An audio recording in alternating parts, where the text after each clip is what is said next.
नमस्कार विद्यार्थी मित्रांनो. आज आपण आपलं 2021चं जे करंट अफेअर्सचे लेक्चर्स घेतोय त्यातलं हे शेवटचं लेक्चर आहे. लास्ट 2 लेक्चर्समध्ये आपण 20-20 असे एकूण 40 प्रश्न कव्हर केलेले आहेत. आता जे राहिलेले 10 क्वेश्चन्स आहेत ते आजच्या लेक्चरमध्ये कव्हर करूयात. बऱ्यापैकी करंट अफेअर्सशी रिलेटेड जी महत्त्वाची इन्फॉर्मेशन होती ती आपण लास्ट लेक्चरमध्ये कव्हर केलेली आहे.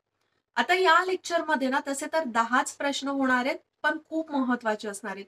अशा लहान-लहान गोष्टी आहेत, ज्या कधी-कधी तुम्हाला असं वाटतं, की त्या लहान-लहान करंट अफेअर्सवर किंवा त्या न्यूजवर आयोग प्रश्नच विचारणार नाही. पण आयोग काय करतं, असाच एखादा पॉइंट उचलतो, असाच एखादं न्यूज उचलते आणि त्यातूनच प्रश्न विचारतं. तर बऱ्यापैकी छोट्या-छोट्या ज्या गोष्टी आहेत, त्या आपण आजच्या लेक्चरमध्ये कव्हर करणार आहोत. हां, मोठ्या-मोठ्या गोष्टी आहेतच. करंट अफेअर्स म्हटल्यावर काही ना काहीतरी राहतच. हे तुम्हाला माहिती असलंच पाहिजे. मग आजच्या लेक्चरमध्ये तर 10 प्रश्न कव्हर करायचेच आहेत. प्लस इतर जर काही महत्त्वाच्या गोष्टी असतील, त्या सुद्धा मी तुम्हाला लेक्चरच्या शेवटी सांगेन. ठीक आहे? सो लास्टपर्यंत लेक्चर नीट लक्ष देऊन बघा. आपण वळूया आपल्या लेक्चरच्या पहिल्या प्रश्नाकडे. पहिला प्रश्न असा विचारलाय, की प्लास्टिक कचऱ्यापासून कोणत्या राज्याने पहिला रस्ता बांधला? म्हणजेच प्रश्न काय विचारलेला आहे, की प्लास्टिक कचरा जे प्लास्टिक वेस्ट आहे, त्याच्यापासून कोणत्या राज्याने रस्ता बांधलेला आहे आणि हे पहिल्यांदा आपल्या भारतामध्ये झालेलं आहे.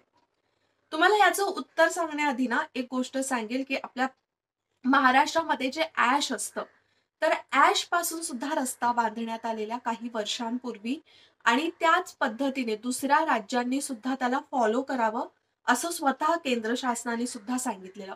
आता त्याच पद्धतीचं आपण म्हणू शकतो एक चांगलं इनिशिएटिव्ह आहे, जे वन टाईम प्लास्टिक आहे. त्या प्लास्टिकचा यूज करून त्रिपुरा राज्य सरकारने त्रिपुरामध्ये हा पहिला रस्ता बांधलेला आहे. जास्त मोठा नाहीये, तुम्ही म्हणू शकता एक ट्रायल बेसिसवर बांधण्यात आलेला आहे. पण पुढे जाऊन आपल्याला बघायला मिळू शकतं, की बऱ्याच ठिकाणी प्लास्टिकपासून रस्ता बांधण्यात येईल. आणि बघा प्लास्टिकपासून जर अशा प्रकारच्या काही टिकाऊ गोष्टी करण्यात आल्या, तर प्लास्टिक नक्कीच कमी होईल, राइट? त्याला हेल्प होईल कमी होण्यासाठी, तेवढं प्रदूषण कमी होईल आणि प्लास्टिक जर आपण बघितलं वन टाईम प्लास्टिक, ते डिस्पोजेबल नसतं, विघटनकारी नसतं. त्यामुळे पर्यावरणाचं प्रदूषण खूप जास्त होत जातं. त्याचा त्रास आपल्याला सर्वात जास्त होतो की नाही? मग त्याच उद्देशाने प्लास्टिक कचरा कमी करण्यासाठी आणि पर्यावरण प्लास्टिक मुक्त करण्यासाठी त्रिपुरा शासनाने हे उचललेलं पहिलं पाऊल आहे आणि त्रिपुराचे मुख्यमंत्री कोण आहेत तर बिप्लव कुमार देब. ओके. अच्छा, हा रस्ता किती किलोमीटरचा आहे ते सुद्धा तुम्ही लक्षात ठेवू शकता. किलोमीटर पण नाहीये, फक्त 680 मीटरचा रस्ता आहे. पण हा एक सुरुवात चांगली आहे असं आपण म्हणू शकतो की नाही. त्रिपुराची जी राजधानी आहे अगरतळा, तर अगरतळाजवळच हा रस्ता बांधण्यात आलेला आहे. ओके. सो या प्रश्नाचं उत्तर तुम्हाला समजलं. आता पुढचं बराचसा महत्वाचा आणि आयोगाचा आवडता असणारा असा करंट अफेअर्सचा टॉपिक आहे. दरवर्षी एखाद्या तरी परीक्षेला आयोग हा प्रश्न टाकतो म्हणजे टाकतो. ओके. बऱ्याच वेळेला नोबेल प्राइजवर मल्टी लायनर्स मध्ये प्रश्न विचारले जातात किंवा फक्त वन लायनर मध्ये सुद्धा विचारलं जातं, पण त्या वर्षीचं नोबेल प्राइज तुम्हाला माहिती असणं गरजेचं आहे. ठीक आहे. सो आता प्रश्न विचारलाय बेंजामिन लिस्ट आणि डेव्हिड डब्ल्यू.सी. मॅकमिलन यांना 2021चा नोबेल पुरस्कार कोणत्या श्रेणीत मिळालेला आहे? किंवा आपण म्हणू शकतो कोणत्या क्षेत्रात मिळालेला आहे? नोबेल प्राइज जे आहे ते एकूण 6 क्षेत्रांमध्ये दिलं जातं. 6 वेगवेगळ्या क्षेत्रांमध्ये, जसं रसायनशास्त्र, भौतिकशास्त्र, साहित्य, शांतता, त्याचबरोबर आपण असं म्हणू शकतो अजून इकॉनॉमिक सायन्समध्ये सुद्धा दिला जातो. मग बेंजामिन लिस्ट आणि डेव्हिड डब्ल्यू.सी. मॅकमिलन यांना रसायनशास्त्रामध्ये हा पुरस्कार मिळालेला आहे. कशात? तर रसायनशास्त्रामध्ये पुरस्कार मिळालेला आहे. तुम्हाला इथे दिसेलच रसायनशास्त्र, बेंजामिन लिस्ट आणि डेव्हिड डब्ल्यू.सी. मॅकमिलन. ही नावं बरीचशी फॉरेनची असतात, नोबेल प्राइज ज्यांना मिळतात, पण ती नावं लक्षात ठेवणं खूप गरजेचं असतं, की कोणत्या क्षेत्रामध्ये कोणाला या प्राइजने सन्मानित करण्यात आलेलं आहे. ठीक आहे.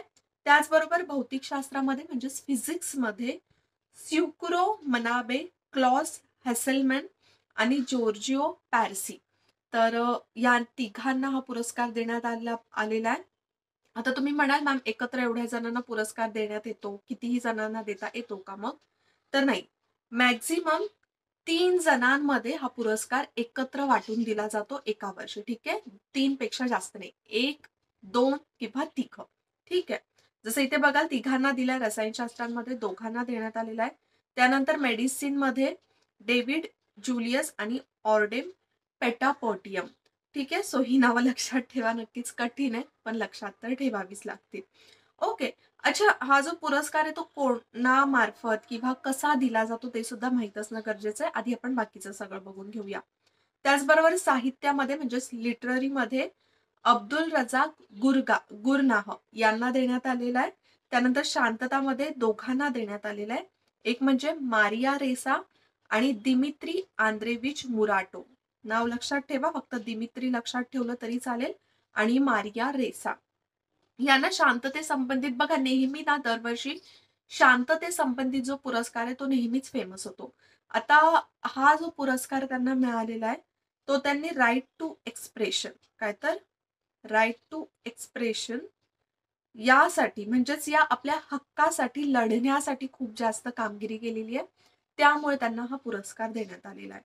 त्यानंतर आर्थिक विज्ञानामध्ये म्हणजेच इकॉनॉमिक सायन्समध्ये डेव्हिड कार्ड, जोशुआ डी आंग्रिस्ट आणि गुइडो डब्ल्यू इबेन्स या तिघांना देण्यात आलेलं आहे. ओके, जसं आता मी तुम्हाला सांगितलं की हे जे 6 अवॉर्ड दिले जातात ते कशा पद्धतीने, कुठे, कसे दिले जातात ते माहीत असणं खूप गरजेचं आहे. सुरुवात कधी झालेली नोबेल प्राइज देण्याची, तर ती म्हणजे 1901 मध्ये. दरवर्षी 1901 मध्ये हा पुरस्कार देण्यात येतो. आणि कोणाकडून देण्यात येतो, तर नोबेल फाउंडेशन कडून. आल्फ्रेड नोबेल यांच्या नावाने या फाउंडेशनची सुरुवात झालेली 29 जून 1900 मध्ये. आणि 1901 पासून 5 असे क्षेत्र आहेत, त्या 5 क्षेत्रांमध्ये हा पुरस्कार दिला जायचा. 5 कोणते क्षेत्र होते? भौतिकशास्त्र, रसायनशास्त्र, मेडिसिन, शांतता आणि त्याचबरोबर अजून एक आपण काय बघितलेलं, तर साहित्यामध्ये. मग जे 6वं आहे ना ते नवीन ऍड करण्यात आलेलं आहे. 6व्यासाठी जो नोबेल प्राइज दिला जातो किंवा त्याचं जे आपण म्हणू शकतो जे मनी दिलं जातं, ठीक आहे, बक्षीस दिलं जातं, ते नोबेल फाउंडेशन कडून दिलं जात नाही, तर ते दिलं जातं एका बँकेकडून. ते म्हणजे स्वीडनची मध्यवर्ती बँक. कोणती बँक? स्वीडनची मध्यवर्ती बँक. आणि खूप उशिराने सुरुवात झालेली नोबेल प्राइजची सुरुवात 1901 मध्ये झालेली. तिथेच इकॉनॉमिक सायन्समध्ये जो नोबेल प्राइज आहे ती देण्याची सुरुवात झाली 1969 पासून. कधी? तर 1969 पासून. ठीक आहे, सो ज्या छोट्या छोट्या गोष्टी आहेत त्या तुम्हाला लक्षात ठेवायच्यात. आणि कोणाच्या नावावर हा पुरस्कार दिला जातो, तर सर आल्फ्रेड नोबेल यांच्या नावाने, आणि त्याच नावाने नोबेल फाउंडेशन आहे. आणि नोबेल फाउंडेशन का स्थापन करण्यात आलेली किंवा आल्फ्रेड नोबेल कोण आहेत, तर त्यांनी बरेचसे असे शोध लावलेले. त्याच्यामध्ये तुम्हाला डायनामाइट म्हणून माहिती असेल, तर डायनामाइटचा शोध सुद्धा आल्फ्रेड नोबेल यांनी लावला होता. आता फक्त ना यातून एक छोटासा प्रश्न तुम्हाला विचारते, त्याचं आन्सर द्या. शांततेचा जो पुरस्कार आहे, म्हणजे शांततेचं नोबेल प्राइज, ते कोणत्या शहरामध्ये दिलं जातं, आणि बाकीचे जे 5 नोबेल प्राइज आहेत ते कोणत्या शहरामध्ये दिलं जातं? दोन्हीचं जे ठिकाण आहेत ती वेगवेगळी आहेत, ती मला नक्की कमेंटमध्ये सांगा. ओके, मग नोबेल प्राइज बद्दल ही जी सगळी माहिती आहे ती लक्षातच ठेवा. नोबेल प्राइज एक असा टॉपिक आहे की ज्याच्यावर एक्झामला बरंच डिटेलमध्ये वेगवेगळ्या आस्पेक्ट मधून प्रश्न विचारला जातो. जसं आता आपण बघितलं की या वर्षीचं नोबेल प्राइज किंवा जे करंट अफेअर्स मध्ये असतं त्या वर्षीचं नोबेल प्राइज कोणाला मिळालेलं आहे, आणि त्याचबरोबर एक ऐतिहासिक पार्श्वभूमी माहिती असली पाहिजे. त्याचबरोबर कोणत्या इंडियन्सना नोबेल पारितोषिकाने म्हणजेच नोबेल प्राइजने सन्मानित करण्यात आलेलं आहे, किती जणांना सन्मानित करण्यात आलेलं आहे ते सुद्धा माहिती असणं गरजेचं आहे. जर आता आपण बघितलं ना तर बऱ्याचशा इंडियन ओरिजिनच्या लोकांना सुद्धा नोबेल प्राइजने सन्मानित करण्यात आलेलं आहे. पण आपण ओरिजिनल इंडियन्स सध्या इथे फक्त बघूया, तर ते म्हणजे एक रवींद्रनाथ टागोर सर्वात पहिले नोबेल प्राइजचे विजेते होते. ते त्यांना साहित्यामध्ये 1913 मध्ये देण्यात आलेला नोबेल प्राइज. त्यानंतर सी व्ही रमन 1930 मध्ये भौतिकशास्त्रामध्ये रमन इफेक्ट साठी आपण म्हणू शकतो. त्यानंतर मदर तेरेसा यांना पीस प्राइज देण्यात आलेले 1979 मध्ये. अमर्त्य सेन यांना अर्थशास्त्रातला नोबेल प्राइज मिळालेला 1998 मध्ये. आणि कैलास सत्यार्थी यांना शांततेसाठी मिळालेला 2014 मध्ये. ओके, सो ही नावं सुद्धा तुम्हाला लक्षात ठेवायचीच आहेत. नेक्स्ट प्रश्न आपण बघूया. हा सुद्धा एक महत्वाचा प्रश्न विचारला जाऊ शकतो. प्रश्न असा आहे, नागरी सहकारी बँकांना बळकट करण्यासाठी आरबीआयने म्हणजेच रिझर्व्ह बँक ऑफ इंडियाने नुकतीच स्थापन केलेली समिती कोणाच्या अध्यक्षतेखाली असेल? खूप महत्वाचं आहे, ही जी समिती आहे नागरी सहकारी बँकांना म्हणजेच अर्बन कोऑपरेटिव्ह बँक्सना बळकटी देण्यासाठी, त्यांना स्ट्रेंथन करण्यासाठी. जर आपण सध्या कोऑपरेटिव्ह बँक्स बघितला तर सहकारासाठी आपलं सरकार बरंचसं काही करतंय, पण कोऑपरेटिव्ह बँक्सना अजून स्ट्रेंथ देण्यासाठी, काही उपाययोजना सुचवण्यासाठी किंवा आपलं जे बँकिंग रेग्युलेशन्स ऍक्ट आहे त्याचा अभ्यास करण्यासाठी आरबीआयने ना रिसेंटलीच फेबमध्ये एक समिती स्थापन केलेली. ती समिती कोणाच्या अध्यक्षतेखाली होती असा प्रश्न विचारलेला आहे. आणि इकॉनॉमिक्स मध्ये आता करंट अफेअर्स मधून तर या प्रश्न तर तुम्हाला विचारलाच जाईल, पण त्याचबरोबर पुढे येणाऱ्या कित्येक वर्षांसाठी सुद्धा हा महत्वाचा ठरेल इकॉनॉमिक्सच्या दृष्टीने. ठीक आहे, कारण की आपण सहकारी बँकांचा अभ्यास करतो जेव्हा आपल्या भारतातल्या बँकिंग सिस्टमचा अभ्यास करत असतो.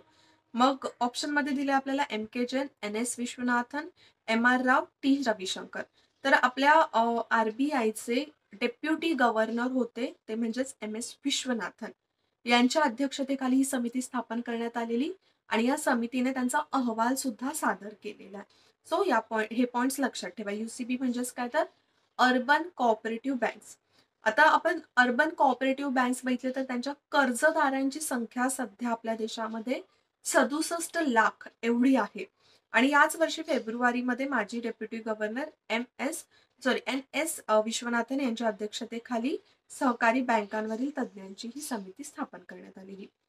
अच्छा, आपण आरबीआयची ज्यावेळेला रचना बघतो तर त्याच्यामध्ये नेहमीच बघतो की सर्वात पहिल्यांदा आरबीआयचे गव्हर्नर असतात आपल्या नोटवर, ज्यांची सिग्नेचर असते ते म्हणजे आरबीआयचे गव्हर्नर, आणि त्याचबरोबर 4 डेप्युटी गव्हर्नर असतात. ठीक आहे, आणि यांची नावं किंवा जर कोणाची तरी नवीन नियुक्ती झाली असेल त्यांची नावं आपल्याला माहित असणं गरजेचं आहे.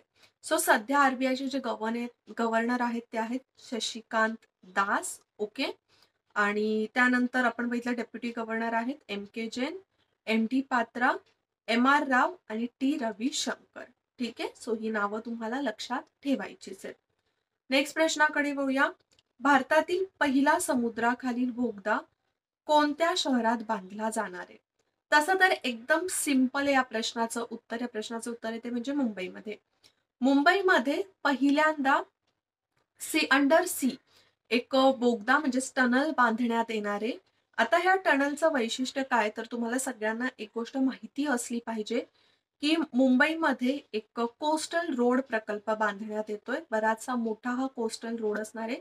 तर त्या कोस्टल रोडच्या अंतर्गत हा बोगदा बांधण्यात येणार आहे. ऍक्च्युली 2 बोगदे असणार आहेत आणि हे काम पूर्ण होणार आहे 2023 पर्यंत. ठीक आहे, आता असं तर सांगितलेलं आहे की 2023 पर्यंत होणार आहे, पण बऱ्याचशा लोकांचा याला विरोध आहे. त्याच्यामुळे आपण बघू शकतो की किती वेळ लागेल.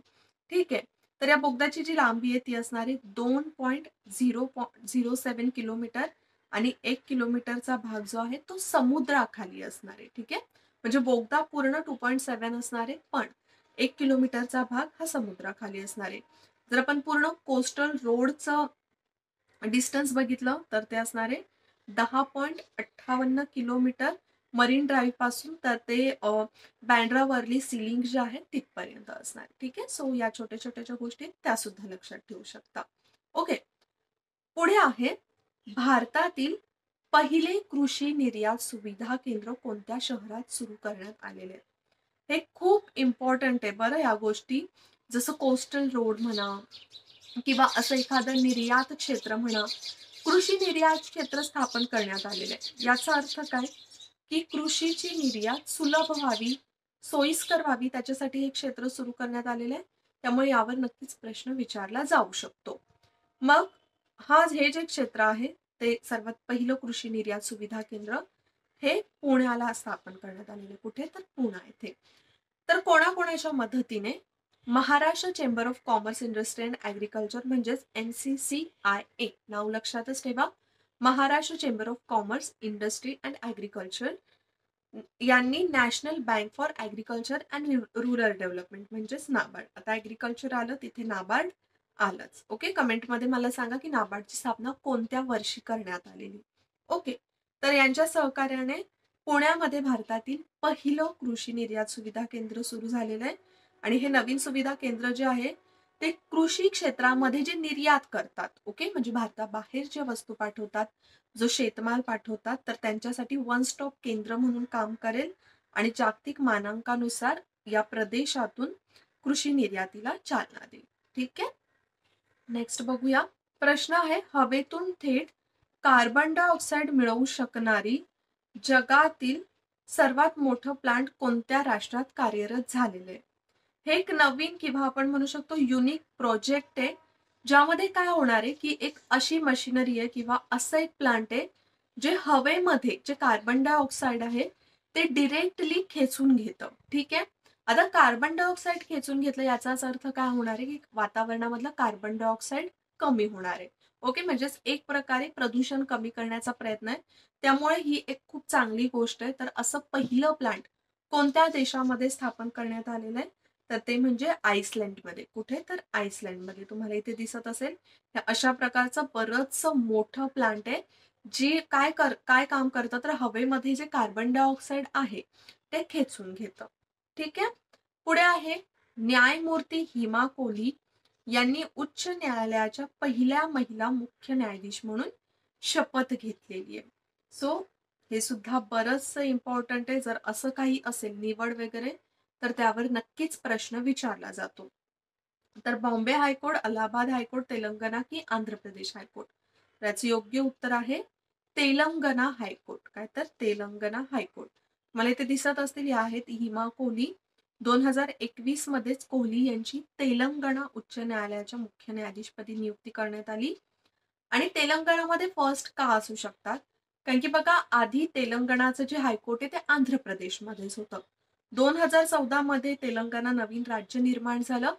नवीन राज्याच्या निर्मितीनंतर तिथे नवीन हायकोर्ट स्थापन करायला 5 वर्ष गेली आणि 2019 मध्ये आंध्र प्रदेशमधून वेगळं होऊन तेलंगणाचं एक वेगळं हायकोर्ट बनलं. ठीक आहे, आणि मग आता त्या पदावर म्हणजेच मुख्य न्यायाधीशपदी विराजमान होणाऱ्या त्या पहिल्याच महिला ठरलेल्या. ठीक आहे, कोणतं, हिमा कोहली. त्यानंतर घातक इबोला सारख्या मारबर्ग विषाणूचे पहिले प्रकरण कोणत्या पश्चिम आफ्रिकन राष्ट्रात आढळून आलेलं आहे. इथे आपल्याला हिंट पण दिली आहे की एक पश्चिम आफ्रिकन म्हणजेच वेस्टर्न आफ्रिकन कंट्री आहे आणि तिथे मारबर्ग विषाणूचं पहिलं प्रकरण आढळलेलं आहे. इबोला सारखंच घातक आहे, म्हणजेच इबोला सारखंच लिथल आहे. इबोलामुळे आफ्रिका खंडामध्ये किती लोकांचा मृत्यू झालेला याची आयडिया एक तुम्हाला आली असेलच. तर ऑप्शन मध्ये आपल्याला दिलंय गिनी, सेनेगल, लायबेरिया आणि गांबिया. बघायला गेलं तर सगळीच हे पश्चिम आफ्रिकन कंट्री आहेत, पण याचं जे योग्य उत्तर आहे ते म्हणजे गिनी. काय, तर गिनी. इथे पाहिजे तर मॅप मध्ये पण बघून घ्या, ज्यावेळेला लोकेशन असतं ना कुठे पण, एखादं देश असतं किंवा देशामधली एखादी राजधानी असते, एखादं शहर असतं, जर माहित नसेल तर आधी मॅप मध्ये जा, आपल्याला लगेचच मिळतं लोकेशन. लोकेशन डोळ्यासमोर असेल तर त्या शहराचं, त्या देशाचं नाव नीट लक्षात राहतं. कारण की गिनी आपण बघायला गेलं तर एक नवीन देशाचं नाव ऐकायला मिळतं.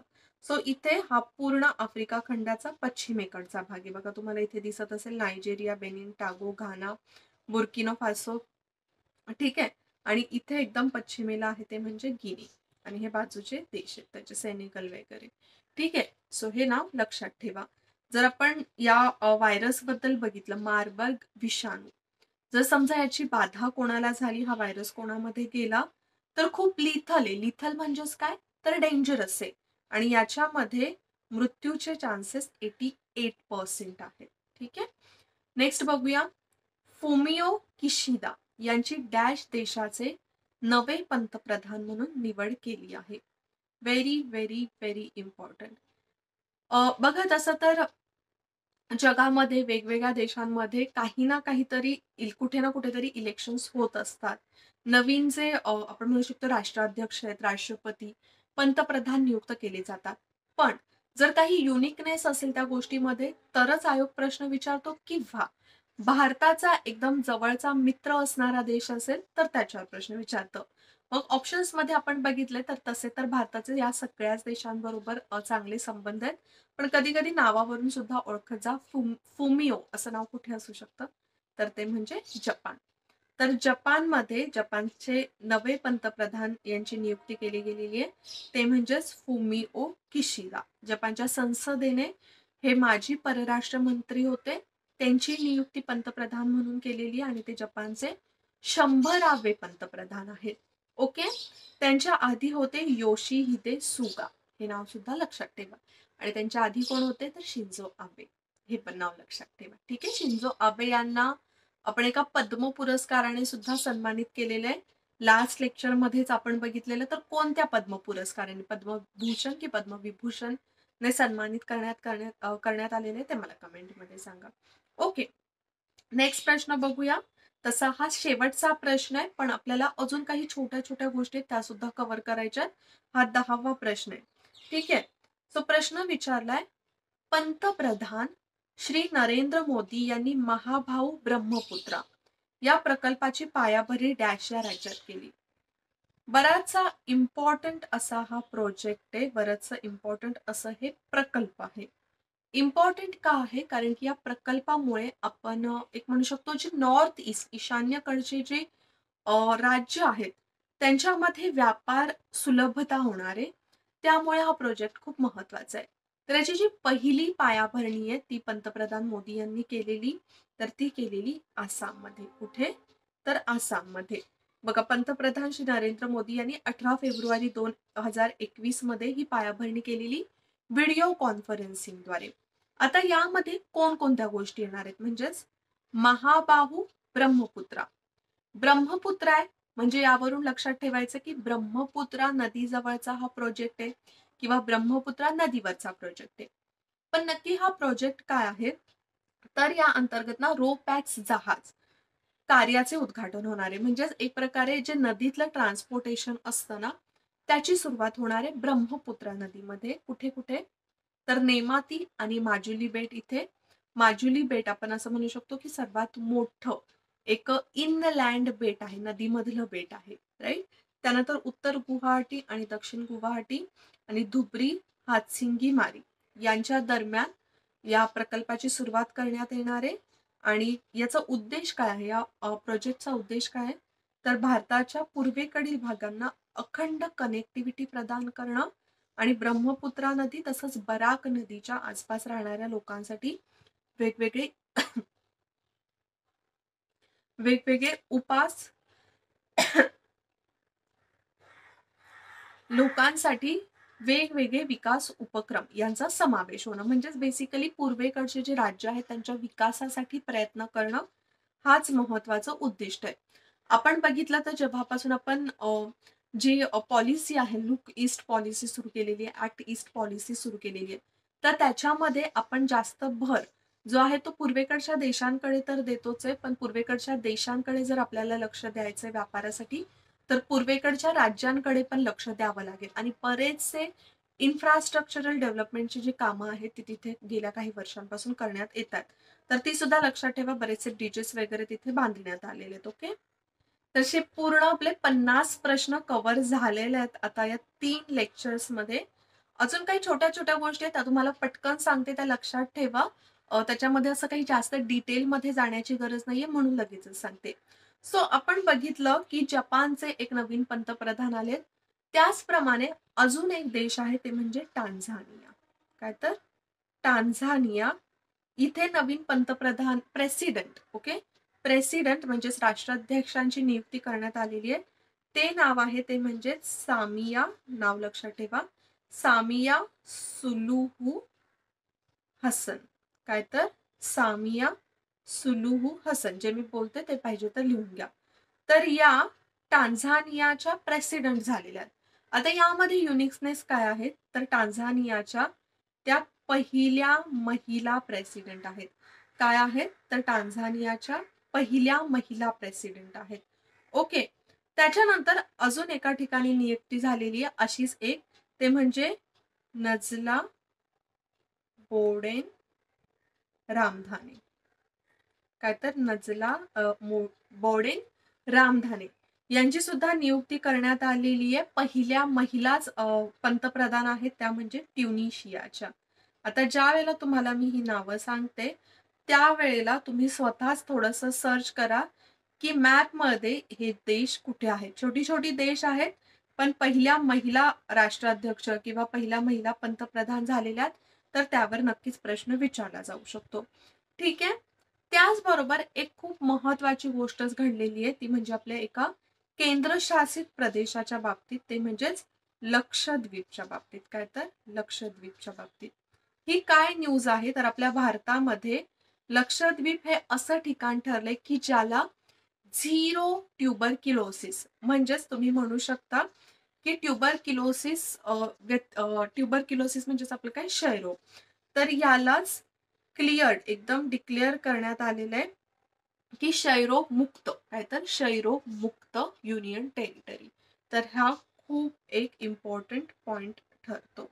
ठीक आहे. सो या सगळ्या गोष्टी लक्षात ठेवा. दोन दोन महत्वाचे पॉइंट्स तुम्हाला सांगितले. आपण लास्ट लेक्चरमध्ये बरेचसे इंडेक्स बघितलेले, त्यातला एक इंडेक्स अजून लक्षात ठेवा, ईज ऑफ लिव्हिंग इंडेक्स. काय तर ईज ऑफ लिव्हिंग इंडेक्स 2020. तर यानुसार आपल्या भारतामध्ये अशी कोणती सिटी आहे जिथे राहणं खूप सोयीस्कर आहे, तर ते म्हणजे बेंगलुरू. काय सांगितलेले? बेंगलुरू. ओके, बँगलोर.